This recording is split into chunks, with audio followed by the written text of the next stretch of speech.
आपल्यासोबत मनसे नेते प्रकाश महाजन आहेत. सर, काल अकोल्यात घटना घडली. अमोल मिटकरींच्या गाडीची तोडफोड करण्यात आली.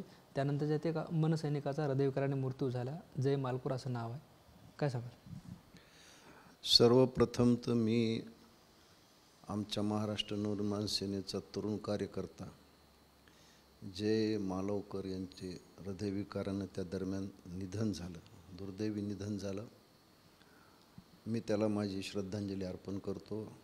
त्याच्या परिवाराच्या दुःखात मी, माझा पक्ष, आम्ही सर्वजण सामील आहोत आणि पक्ष त्याच्या परिवाराच्या मागे खंबीरपणे उभा राहील.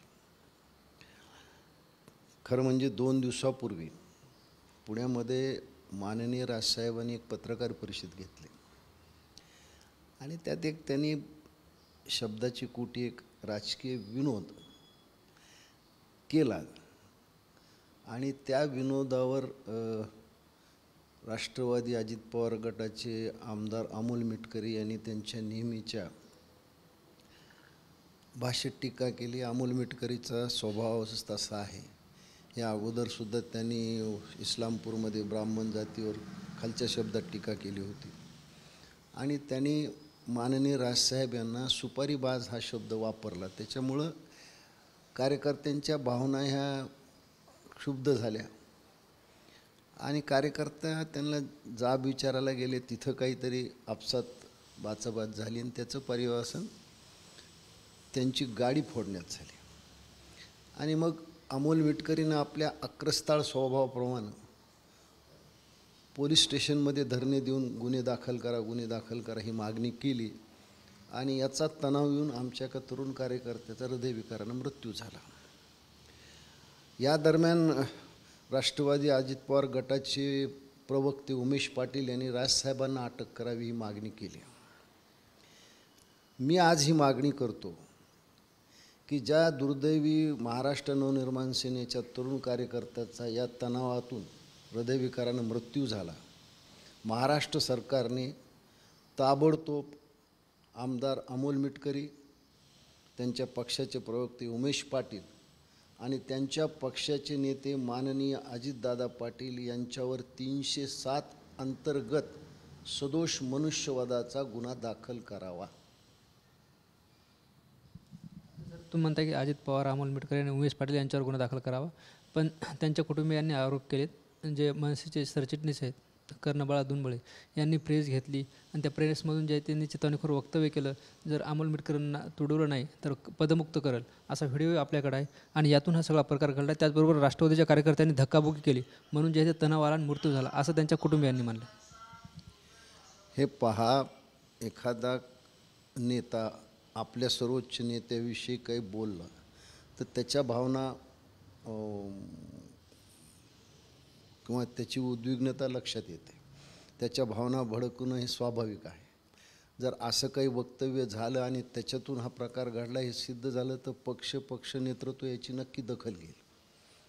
पण एखाद्याचा अशा पद्धतीनं मृत्यू व्हावा म्हणून असं कोणी वक्तव्य करत नसतं. शेवटी आंदोलनाची भाषा असते. आपल्या नेत्यावर झालेल्या आरोपाला प्रत्युत्तर द्यायची म्हणून ती भाषा वापरली असेल. त्या भाषेचा योग्य अयोग्य निर्णय पक्षश्रेष्ठी माननीय राज ठाकरे घेतील. पण या दुर्दैवी घटनेत ज्या तरुणाचा मृत्यू झाला आहे, पक्ष त्याच्या मागं खंबीरपणे उभा राहील सर्व अर्थाने. पण आंदोलन नाही केलं तर कर्णबाळा दुनबळे असे म्हणालेत की पदमुक्त करण्यात येईल. का विशिष्ट कार्यकर्त्याला उद्देशून तो शब्द वापरला नसेल. एक कार्यकर्त्यात जोश यावा, त्यांना पक्षाच्या नेत्याविषयी बोललेल्या वक्तव्याचा राग यावा म्हणून एखादा नेता हे बोलू शकतो. याचा अर्थ त्याच्यातून हे घडतं असं नाही, पण जे घडलं ते अत्यंत दुर्दैवी घडलेलं आहे. म्हणजे त्याचं समर्थन कुणीच करू शकत नाही. सर, काल आपण बोलताना असं म्हणत की सुपारीबाज कोण आहे सगळ्यांना माहीत आहे. शालिनीताई पाटलाचा कारखाना कसा घेतला, जरंडेश्वर कारखान्याचं काय चालू आहे? हे पहा, मला वाटतं की राज ठाकरेवर सुपारीबाज हा आरोप या महाराष्ट्रात कधी कुणी केला नाही. अमोल मिटकरीचं काम आहे ते एका संवैधानिक पदावर आहेत किंवा राजसाहेबांनी कुणाची सुपारी घेतली.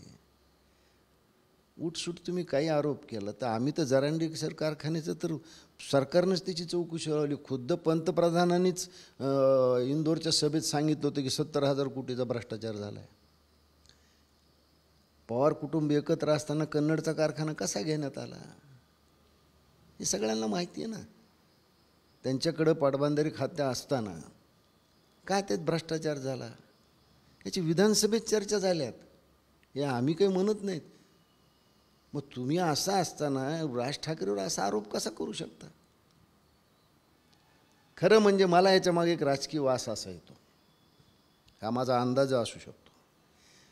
महायुतीमध्ये आता अजित पवारला काही स्थान उरलं नाही आणि त्यांना बाहेर पडण्याचं कारण पाहिजे. महायुतीच्या नेत्यांचं आणि माननीय राज ठाकरेंचे वैयक्तिक संबंध खूप चांगले आहेत. मग कुठंतरी राज ठाकरेवर आरोप केले म्हणजे महायुतीत काही गडबड होईल असा अमोल मिटकरीच्या सडक्या मेंदूतून निघालेली ही कल्पना असू शकते. खरं म्हणजे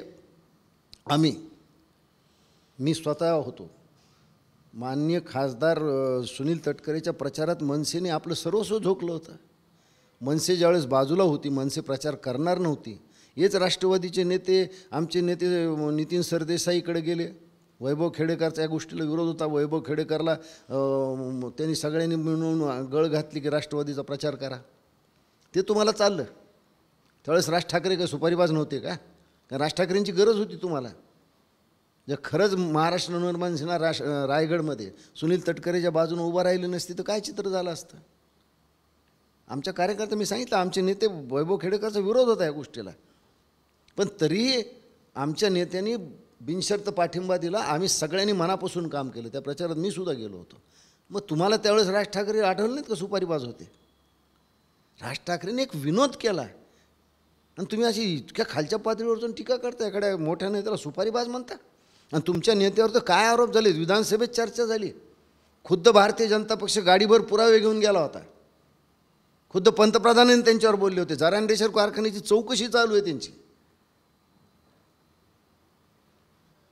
आम्ही कधी म्हटलं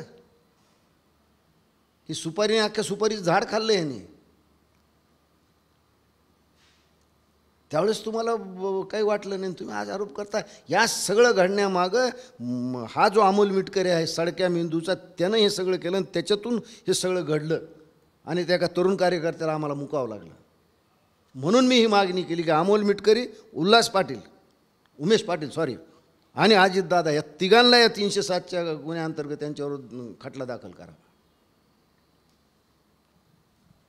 निश्चितच हे होते मनसे नेते प्रकाश महाजन यांनी सांगितलं की या घटनेमागं अमोल मिटकरी आहे आणि त्यामुळं जे आहे ते अजित पवार, उमेश पाटील आणि अमोल मिटकरीवर यांच्यावर 307चा गुन्हा दाखल करण्यात यावा.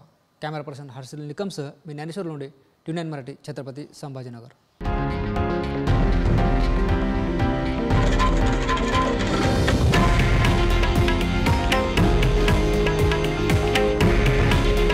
हे आहे देशातील नंबर 1 न्यूज नेटवर्क आणि आपण पाहत आहात TV9 मराठी. काळजी तुमची, हित महाराष्ट्राचं.